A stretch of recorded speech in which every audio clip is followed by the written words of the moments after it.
Wait a minute, is that Dana Carvey? Ladies and gentlemen, how about a nice welcome for Dana Carvey right out there in the audience. Stand up, Dana, take a bow. Attaboy, Dana. I'm telling you something, tonight's audience is star-packed. Let's talk Perot, because he's my man. Ross Perot, you know, yeah. He's my man. Yeah. He calls me at home, Dave. Is that right? This Ross Perot, how you doing?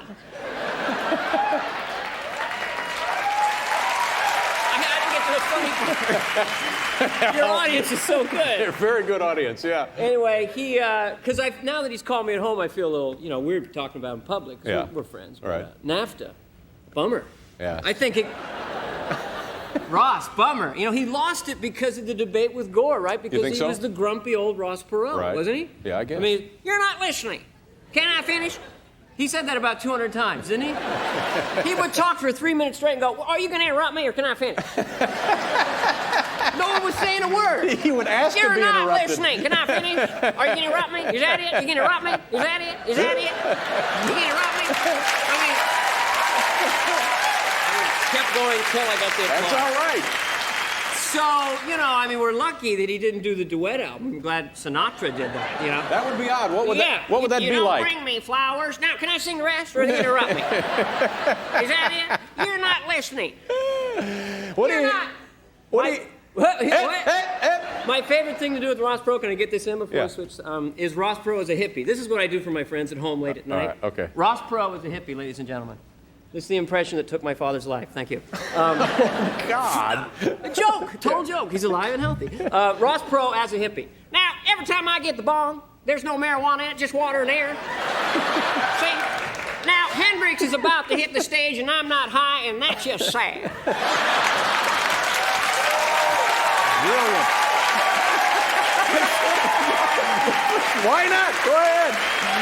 Tell us a little bit about this film. This is John Lovitz is in it. Yeah, Nicolas Cage. And Nicolas Cage. To me, this is like an ideal cast. 3 guys, very funny, all very interesting. Well, the reason I did it is so they said I could play a New York Italian character. So, there you go. It's perfect casting. And John Lovitz's brother. So I come on the set, and at first I had this voice. I start talking like this. How you doing? I'm Alvin Football, like that. Director goes, cut. He comes over, talks to me like this. He goes, you can't talk like that. Nobody talks like that. They're not going to think you're from New York. Ain't nobody going to believe you're from New York talking like that right now here. So then I did Travolta for a day. I was like, this is like such a weird movie. I can't believe it. Right here, right. It's like so weird. And finally, there you go. Finally, I just sort of talk like this. I just sort of do this in the movie, and no one gets hurt. Ha! And so people can go watch the movie and see all 3 of these variations of. Yeah, it was a stretch for me. It's like Tom Cruise, they're getting down on him for playing a vampire. I thought he was great in that movie. Yeah. You never know what life is till it comes over your lips in a big red gush. It was great. Gary Shandling tested for that part. I didn't know that. Yeah. I had no idea. How are my fangs? How are my fangs? I'm touching my vampire ass. But the truth is, Yeah. a lot of actors took. Jimmy Stewart played a vampire in 1952. Yeah, I didn't realize that either. You did not know that. No, I did not know that. They never showed Jimmy Stewart, and he was pretty effective. Well, here's what's going to happen. These fangs are going to pop out, and I'm going to bite your neck, and then I'm going to suck you. And I'm going to suck you good, and I'm going to suck you till you're dry. Oh! Oh, my God! There he is! It's so surreal. Something about that Jimmy Stewart is very, very amusing. I don't know. Well, I'm watching your show last night knowing that I'm going to be sitting here going, I'm going to suck you till you're dry. And I'm trying to fall asleep, and I'm just laughing, knowing that I'm going to sit in Dave's chair going, I'm suck you till you're dry. And you can come back and do that every night. I mean, in that. No, I meant... No, I meant that. Come on, get out of here. Leave us alone, will you? Stop it. It was great. We were drunk. It happened once. I'm sorry. on. Now, when you left NBC, I read something in the paper, and you went through a little thing that I kind of went through when I left NBC, There's which been a lot of chatter, a lot of talk about who owns what. You know, when you leave NBC, like, do I own the church lady or not? Seems to me the answer to that question is absolutely. Oh, the bitch is mine.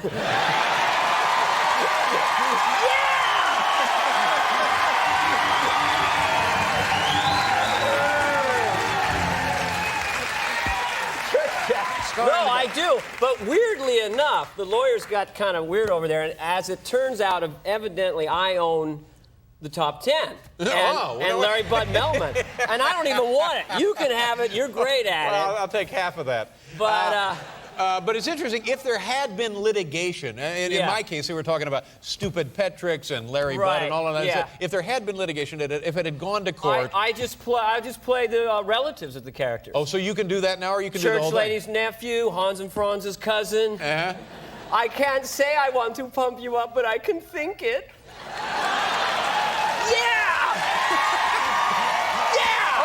We got a great program for you here tonight. Nick Turturro is on the show this evening. Fine actor from NYPD Blue. Also, Jenny McCarthy from MTV. And Stone Temple Pilots.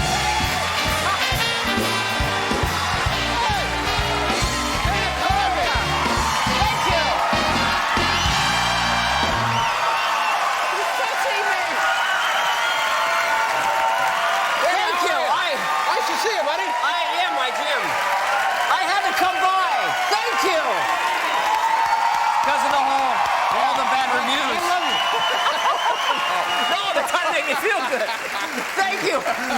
Oh, yeah. Okay, I had to come by because this set is so awesome. Oh, we have a brand new set. Have you seen my show? Yes, I have. My set sucks. No. It's so orange shaped. Listen, can I just take a look? Because it is gorgeous. Yeah, I mean, this is... Do you think it looks as nice in person as it does at home, doesn't it? I'm a guest. I'm going to sit here. Well, 100% cotton and all woodsy and... This is vinyl, that stuff there. Oh, got a little taste, huh? Hey-oh. This is... I tell you, would you like a little something? Could I get to something to well, take? we have these pencils. You we have the pencils. We have the cups. We have the blue cards. Here, no, something from the... We have the telephone. Wait a minute. I think I got an idea. Hold on, Dave. All right, great. Be the first time we've had an idea in this building. Hey, now wait, easy. That's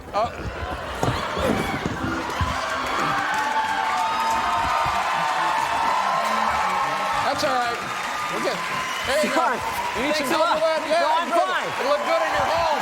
Thank you. Enjoy the show. Thanks, Dave. Yeah. Ready? I will. I'll put it in my house.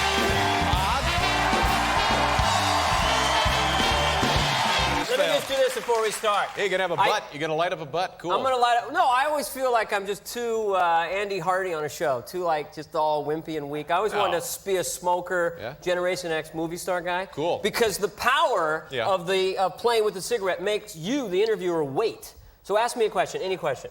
How is the new show going, Dana?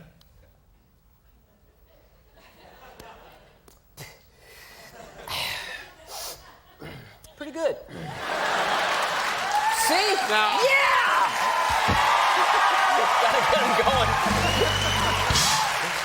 You know what I mean? And also, smokers. Have you ever noticed this? That smokers never look annoyed until they put the cigarette out. Like they're smoking, smoke's all over their face. Then when they put it out, they get this look. They get the ashtray and they go. That's it. That's the last straw. They're pissed Okay, off. enough of the facey. It might have been a little more effective had you actually ignited the cigarette. But on the other hand, it's fun to pretend. I know. Should I do my other prop thing now? What do you while got? we're on it? What do you have? Well, I wanted to show your audience a little of the magic of show business, how a little teeny thing can really change your face. Yeah, okay. Like these are just teeth, little teeth, okay? There they are. Now, if I put them in, I can instantly become a well-known celebrity. Okay, you ready? Sure. You are a well-known celebrity. No, really well-known. Okay, you ready? Gary Shandling, everybody!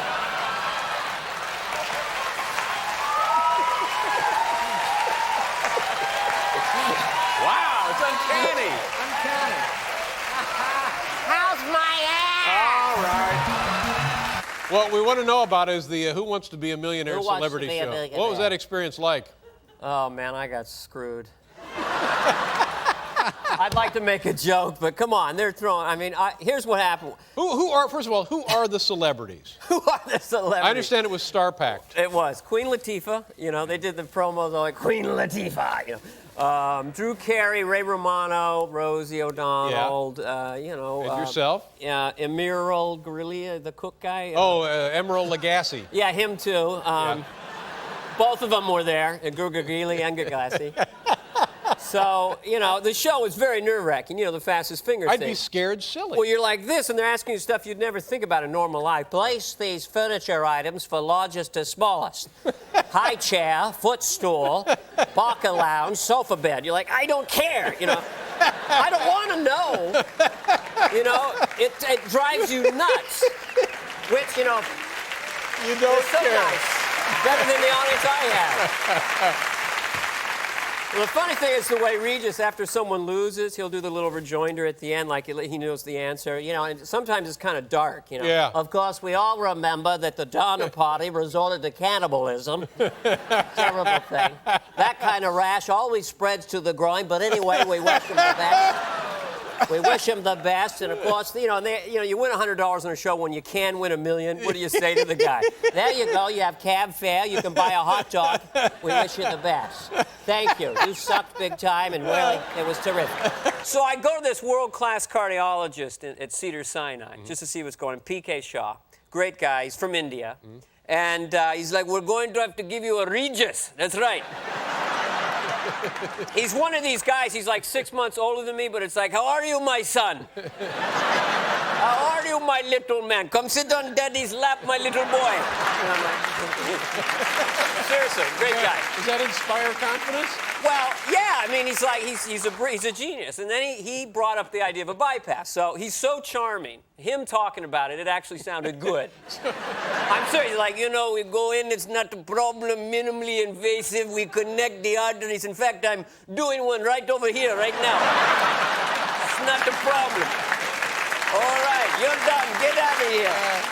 How long ago was it that you were here in New York City? You working on Saturday Night Live? Oh, I was working, I was like 93, 94 I left. Yeah, Saturday Night Live. It was fun. You probably miss it sometimes, don't you? Oh, yeah, because, you know, you see these characters you want to do. I mean, Dr. Phil is hysterical. You know the guy at Oprah? Yeah, he was, yeah. I mean... He took care of Oprah. He is... Does anyone know what this guy's talking about, Dave? It's like... You're like a camera that's got no film. You're like a shoe that doesn't have a shoestring. Wait, you're kind of like, I don't know what the hell you are. You know, and the crowd's sitting there like crickets going. You know, after Oprah's show, they put her in the center of the studio and they run an electric voltage through her, and the audience comes up and just. Why would they do that? I don't know why. It's something I heard. But they actually do it. They love her so much. And low voltage through her, they just Oprah. Remember your spirit. Seems dangerous to me. Is she grounded when they do that? I don't know. It's a joke. Oh, I see. And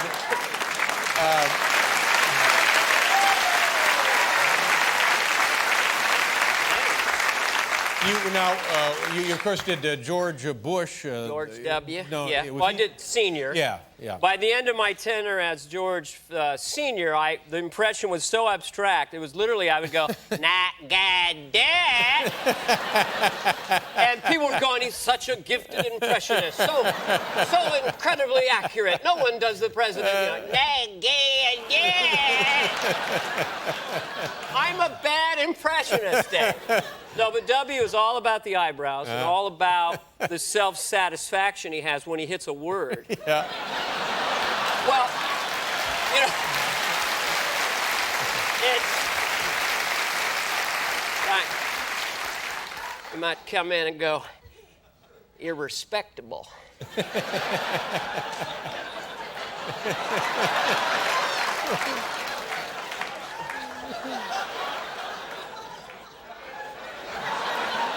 And I love the little Texas colloquial. We got, you know, $8 trillion has been stolen from the stock market. We got to get these people that are cooking the numbers, fudging the books.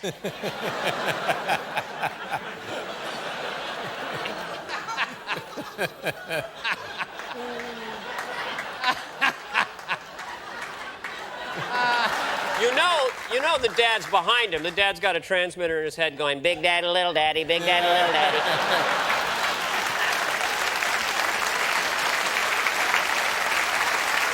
But let me ask you why you haven't been here in 6 years. What's the problem? I don't transport well. Yeah? I'm not a happy flyer. I flew once with Paul. Remember that? Yes. Paul was great because he could tell I was afraid, and we're standing around and with our cocktails flying over America. And I will substitute officially now Gary Shandling for my Paul Schaefer impression because it works better. And I'm there and I'm scared. I got my drink and Paul goes, "Hey, maybe we should freshen up our drinks." Is that Gary Shandling or me? I'm substituting Gary for you. Okay. I'm doing Gary Shandling as a surrogate impression until I perfect you similar, back. though. We are similar. Pretty close. But yeah, I don't transport Yeah. well, but you know. Well, we like having you on the show in 6 years. I've come by ridiculous. 3 times to New York, and you've been on vacation That's each not time. true. No, that's not And true. the guy out west, he doesn't go on vacation. Who, Leno? No, he never takes No, it. Ferguson. Oh. No.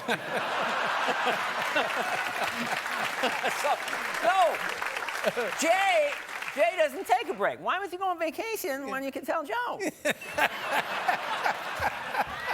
He's got a point. He's got a point. Exactly. Where are you going to go? Go to a beach and sweat? You can be telling a joke doing a monologue. Why would you? And he has a point. But if I can act as a peacemaker, that'd be great because late night talk show hosts always have a bit of it's this. always awful. Carson hated Merv when Yes. Merv went to late night. I Yes. can't even stand looking at the. You know, that was famous. And this is for Paul, and don't get me started on Arthur Treacher. That is for people over 57. Thank you. How does a person, you hear something, well, actually, it's your business, so you have to make these impressions. Right. So where do they, I mean, is it all ear? Is that what I it is? don't know. I combine. First, I saw, like the latest one everyone's doing is Charlie Sheen. I saw Jimmy Fallon. Okay, Charlie Sheen, yeah. Jimmy Fallon, brilliant. Bill Hader, brilliant. And I thought the only thing I could bring is how to teach people to do a Charlie Sheen. Okay. So what you start with Jack Nicholson on one side of the voice spectrum, you know.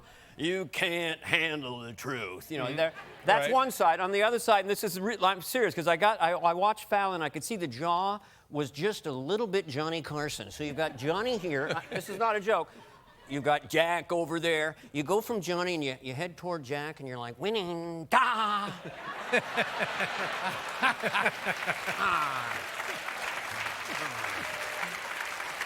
I mean, it's this thing, fireflies. I've got spider hands and caterpillar eyes, unicorns and man dogs. I mean, he's been watching Chronicles of Narnia too much. It's like this creepy. I do have a Johnny for you because I know Let you me hear loved a it little last Johnny. time. Little Johnny? Yeah. Okay, let me just. This is a Johnny. Can I get a rim shot after this? Yes, yes. Okay, this is Johnny Carson. Here we are. Linoleum, graham crackers and marshmallows, and Lady Gaga. Linoleum, graham crackers, marshmallows, and Lady Gaga. Name a floor, a s'more, and a whore.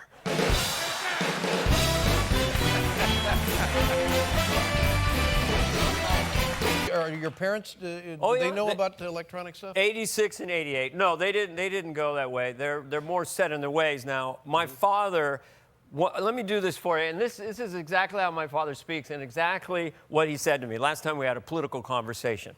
He says, "Oh, I can't talk politics with you because you don't know."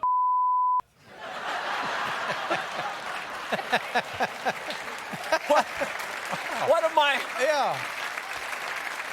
That's a non-starter, right? Yeah, you know where to go That's from that. a non-starter, and he's got to the point where you can't show any weakness around him. He will get you. You know, like, I can't find my car keys. Oh, I always know where my car keys are. I keep them in my pocket. These are direct quotes. I stub my toe. Oh, I don't stub my toe because I lift my toe right before I stub it. What is that all about? Dad, I'm cold. Oh, I'm never cold because I dress in layers. Now, these are direct quotes. My sisters are like, they laugh, Dave? Yes, it's direct quotes. And he was a high school teacher for 50 years. And he's taught everything. Oh, I taught history, I taught math, I taught science, I taught computers. In 1968, and there was one computer the size of a Macy's department store. I tried to throw him, give him a subject that maybe he couldn't have taught. Dad, I'm thinking of buying a new suitcase. I taught suitcases. Well, let me ask you this: is he all right? I mean, is he? What is this? Is he? I taught all right. Yeah, I'm hearing a little Jimmy Stewart, a different kind of a version of a little Jimmy Stewart there. There's just a little bit of Jimmy Stewart there. Ow. I'm doing the laid-back Jimmy Stewart. Yeah, Jimmy Stewart. Well, my mother, she's a trip too. She sounds like the Queen of England now. She's 86, and she'll sit in your kitchen and she'll just do a non sequitur. She'll just look off at you and go, "Do you have a strawberry?" Oh. Just singular. I go, "Well, no, we don't have a strawberry, but we have some blueberries." "But I like strawberries." Oh no. And my father's like, "Oh, we always know where our strawberries are. We keep them in our strawberry drawer. You really don't know." Waves me off. Wow. Oh, it's fun. Tell me I'm not wrong about this. That You're never your wrong. father is Yes. 90. My dad's Still 90. alive. Still alive. And a vigorous 90? He's a pretty vigorous 90. That's great. The reason I joined Twitter, even though I was kind of repelled by it, is because I just didn't want to be a guy who missed it. Because my dad looked at a computer around 10, 15 years ago and went, "Oh, computers, a bunch of bull." And I thought, were other things dismissed in history? Oh, the printing press. Oh, the wheel. What are you going to do with the wheel? The light bulb. Who wants a light bulb? Electricity. Yeah. But my dad, I've been blessed, so I've helped my parents out financially for a long time. And, there's no filter with my dad now. He actually calls me money. Well, that's too bad. I have 4 siblings, and he goes, "Hey, have you seen Money?" And they go, "You mean Dana?" He goes, "Who's Dana? I need some money from Money." Dad? Dad, I need money from Money. I just love to say that. Now, before you leave, I want to hear some Johnny yes. Carson. I know you love Johnny, and I do love Johnny. You do a great Carson. Thank you. Shall I stand up or sit? Any way you're comfortable. Let me just kind of get a little Johnny. Yeah. Just a little. Johnny's thing was the posture was immaculate. Yeah. It was just sort of a ramrod. Let's get rid of the 4 eyes. Here we go. Here we go. Here we are. Justin Bieber's confiscated pet, Vice President Joe Biden, and Toronto Mayor Rob Ford. That's right. Name a monkey, a flunky, and a junkie. Yeah.